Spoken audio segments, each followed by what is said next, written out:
High students, welcome to Piyali's classroom. আজকে চলে এলাম নতুন একটা ভিডিও নিয়ে। আজকের ভিডিওটাতে আমি ক্লাস 11-এর যারা সেকেন্ড সেমিস্টারের স্টুডেন্ট আছো তাদের জন্য একটা খুব গুরুত্বপূর্ণ ভিডিও নিয়ে চলে এসেছি। কেন কি জিওগ্রাফিতে তোমাদের মনে হচ্ছে যে 5 মার্কসের কী প্রশ্ন পড়বো, এত বড় একটা সিলেবাস, এত শর্ট টাইম, 5 মার্কসের জন্য কী প্রশ্ন পড়তে হবে। তো 5 মার্কসের যে প্রশ্নগুলো পড়তে হবে সেগুলোই আমি গুছিয়ে একটা তোমাদেরকে সাজেশন প্রোভাইড করার চেষ্টা করছি, যেটার একটা ভিডিও দিয়ে দিয়েছি অলরেডি। সেই ভিডিওটাতে আমি খুব ইম্পর্টেন্ট কিছু প্রশ্ন আগের ভিডিওটাতে বলেছি। এবার এই ভিডিওটাতে আমি আবারও হাতে গোনা কয়েকটা প্রশ্ন, যেগুলো তোমাদেরকে পড়তেই হবে, কখনোই সেই প্রশ্নগুলো বাদ দিলে চলবে না। সেই 5 মার্কসের জন্য সেই খুব ইম্পর্টেন্ট যে প্রশ্নগুলো রয়েছে সেরকম কয়েকটা প্রশ্ন নিয়ে আজকে আলোচনা করে দিচ্ছি। চলো দেখে নিই।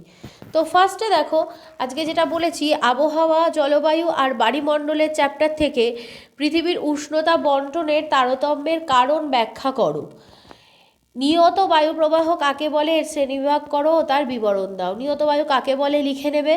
তারপরে নিয়ত বায়ুর যে শ্রেণীবিভাগগুলো রয়েছে, আয়নবায়ু, পশ্চিমা বায়ু, মেরুবায়ু, সেটা লিখে আয়নবায়ু, পশ্চিমা বায়ু, মেরুবায়ু সম্পর্কে তার বৈশিষ্ট্যগুলো লিখবে আর ছবি আঁকবে। তারপরে জেট বায়ুর জীবনচক্রের পর্যায়গুলো এবং জেট বাতাসের প্রভাব ব্যাখ্যা করো।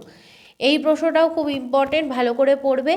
এবং বায়ুমণ্ডল থেকে আমি একটা প্রশ্নই দিয়েছি, যেটা হলো পৃষ্ঠপ্রবাহের নিয়ন্ত্রক সমূহের বিবরণ দাও। মানে ভূপৃষ্ঠের ওপর দিয়ে যখন জল প্রবাহিত হয়, কতটা মাত্রায় জল প্রবাহিত হবে সেটা ভূপৃষ্ঠের কিছু নিয়ন্ত্রকের ওপরে কিন্তু নির্ভর করে থাকে।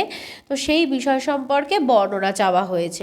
তো এখানে দেখো, আমি এই দুটো চ্যাপ্টার থেকে মোট 4টে প্রশ্ন আমি বলেছি, তার মধ্যে থেকে বায়ুমণ্ডল থেকে একটা প্রশ্নই বলেছি, যে প্রশ্নগুলো কিন্তু কখনোই তোমাদের বাদ দিলে চলবে না, খুব ইম্পর্টেন্ট। কাজেই এই কোয়েশ্চেন কটা, এই 4টে কোয়েশ্চেন এই দুটো চ্যাপ্টার থেকে অবশ্যই কিন্তু তোমরা রেডি করবে। আশা করছি তোমরা এক্সামে কিন্তু কমন পাবেই পাবে। আজকের ভিডিওটা কেমন লাগলো অবশ্যই কমেন্ট বক্সে জানিও। যদি ভালো লেগে থাকে তাহলে লাইক করো, চ্যানেলটাকে সাবস্ক্রাইব করে রেখো পরবর্তী ভিডিও নোটিফিকেশান পাওয়ার জন্য। বেল আইকনটিকে হিট করো। এবং আমার চ্যানেলটা যদি তোমাদের মনে হয় যে এটা থেকে তোমরা কিছু উপকার পাচ্ছ, তাহলে অবশ্যই কিন্তু চ্যানেলটাকে সবার মধ্যে শেয়ার করে দিও।